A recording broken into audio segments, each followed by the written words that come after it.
N'hésitez pas à liker la vidéo si elle vous plaît et si vous êtes nouveau sur la chaîne, n'oubliez pas de vous abonner et d'activer la notification pour ne rater aucune de nos prochaines vidéos. N'hésitez pas à liker la vidéo si elle vous plaît et si vous êtes nouveau sur la chaîne, n'oubliez pas de vous abonner et d'activer la notification pour ne rater aucune de nos prochaines vidéos. N'hésitez pas à liker la vidéo si elle vous plaît et si vous êtes nouveau sur la chaîne, n'oubliez pas de vous abonner et d'activer la notification.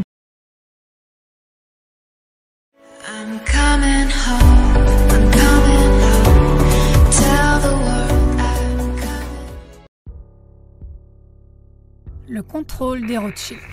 Liste des banques détenues et contrôlées par les Rothschild. De plus en plus de gens commencent à comprendre que 99% de la population mondiale est contrôlée par une élite du pourcentage restant. Mais qui contrôle cette élite de 1%? S'agit-il d'une simple théorie de conspiration qui attribue ce rôle à la famille Rothschild? En effet, la famille Rothschild semble littéralement tout dominer, même l'élite du 1%. Examinons donc cette affirmation à la lumière de la liste suivante. Cette liste du moins devrait être irréfutable. Elle n'énumère que les banques détenues et contrôlées par les Rothschild. Attachez vos ceintures. C'est parti.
À la lumière de ces faits, on peut au moins comprendre l'affirmation selon laquelle, en coulisses, la dynastie Rothschild est sans aucun doute la famille la plus puissante de la Terre.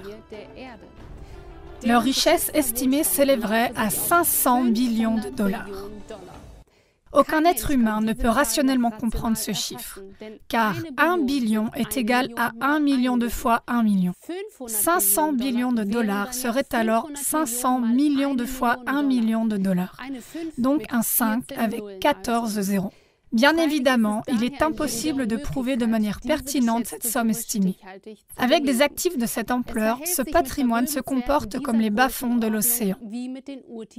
Il est à la hausse et à la baisse à tout moment, dans des proportions incroyables.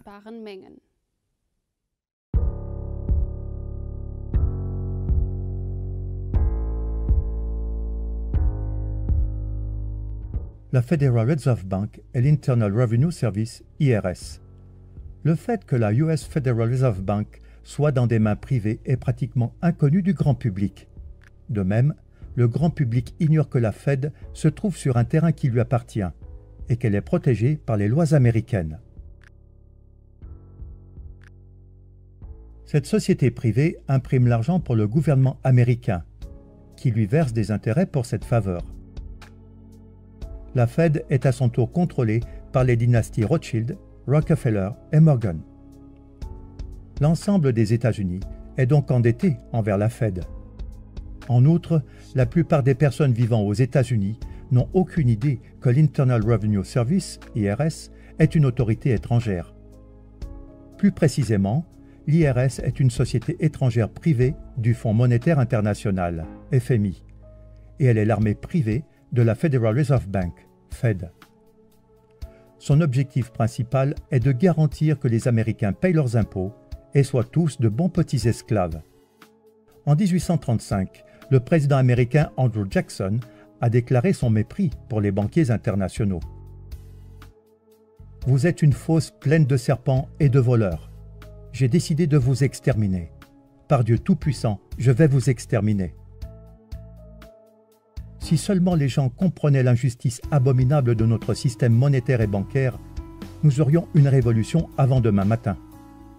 Il s'en est suivi une tentative ratée d'attentat contre le président Jackson.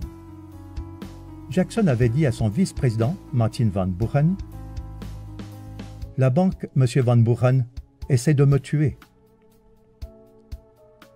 Ce sera le prélude d'une série d'intrigues qui marqueront la Maison-Blanche pendant encore des décennies.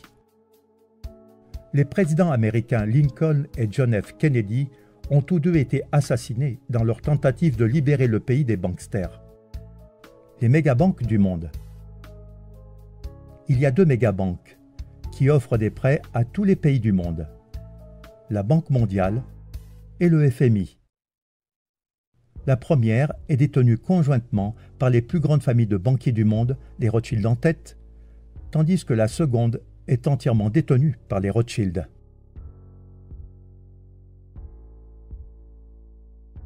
Ces deux mégabanques offrent des prêts aux pays en voie de développement et utilisent leur taux d'intérêt presque impossible à rembourser pour s'emparer de la prospérité réelle, les terres et les métaux précieux. Mais ce n'est pas tout. Une partie importante de leur plan est aussi d'exploiter les ressources naturelles d'un pays, comme le pétrole ou le gaz, avec l'aide des sociétés qui leur appartiennent en secret, de les raffiner et de les revendre au même pays, en générant d'énormes profits. Mais pour que ces entreprises puissent fonctionner de manière optimale, elles ont besoin d'une infrastructure solide, qui manque généralement dans les pays dits en développement.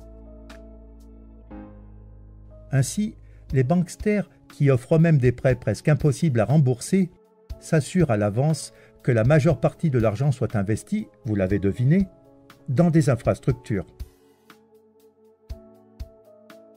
Ces négociations sont menées par des tueurs économiques qui réussissent en payant à ceux qui peuvent vendre leurs terres une jolie rétribution, c'est-à-dire un pot de vin, ou sinon en les menaçant de mort. Pour plus d'informations à ce sujet, on peut lire le livre Bekenntnisse eines Ökonomie-Hitman, en français Les aveux d'un tueur économique. L'une des banques qui contrôle tout, la Banque des règlements internationaux, BRI, dont le siège est à Bâle, est manifestement contrôlée par les Rothschild, et son surnom est la Tour de Bâle. Le vrai pouvoir des Rothschild va bien au-delà de l'empire bancaire. Si vous n'avez pas encore été étonné par la puissance des Rothschild, et vous l'êtes certainement, veuillez noter qu'ils sont derrière toutes les guerres depuis Napoléon. C'est le cas depuis qu'ils ont découvert à quel point il est rentable de financer les deux parties d'une guerre, et depuis lors, ils le font tout le temps.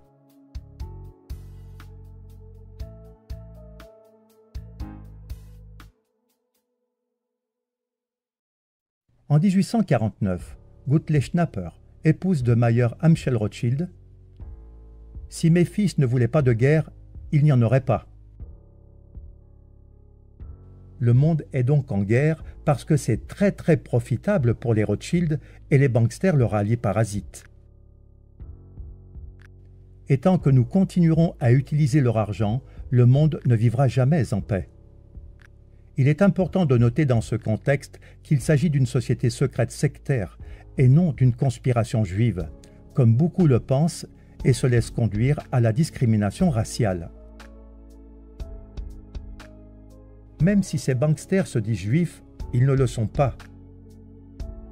Car le vrai juif n'a pas le droit de revendiquer des intérêts, selon Genèse 25, verset 37. Tu ne lui donneras pas ton argent contre des intérêts, et tu ne lui donneras pas ta nourriture contre un supplément. Il est choquant pour beaucoup de découvrir que les États-Unis d'Amérique sont une société dominée par des étrangers. Son nom d'origine était Virginia Company et elle appartenait à la couronne britannique. Cependant, il ne faut pas confondre la couronne britannique avec la reine, qui n'a en grande partie que des pouvoirs cérémoniels. La couronne britannique a transféré la société au Vatican, qui lui a restitué les droits d'exploitation. Les présidents américains sont devenus directeurs généraux et leur rôle est de collecter des fonds pour la couronne britannique et le Vatican, qui perçoivent leur part des bénéfices chaque année. La couronne britannique gouverne secrètement le monde à partir d'un État indépendant et souverain de 2,9 km², connu sous le nom de City of London.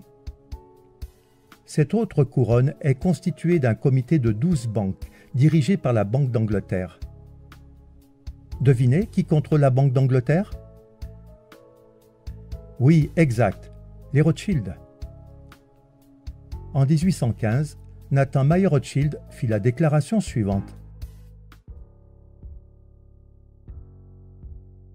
Je ne me préoccupe pas de savoir quelle marionnette est placée sur le trône d'Angleterre, le royaume où le soleil ne se couche jamais. L'homme qui contrôle la masse monétaire britannique contrôle l'Empire britannique. Et je contrôle la masse monétaire britannique. Ce n'est donc pas une simple théorie de conspiration, mais la maison Rothschild se trouve en fait au sommet de la pyramide du pouvoir. Si l'on fait des recherches approfondies, on découvre qu'ils sont le cerveau du nouvel ordre mondial et qu'ils dominent complètement d'un agenda mondial. Ils sont derrière l'Union européenne et l'euro, et ils sont derrière l'idée de l'Union nord-américaine et de la monnaie améro. Ils contrôlent tous les services secrets du monde et leur armée privée est l'OTAN.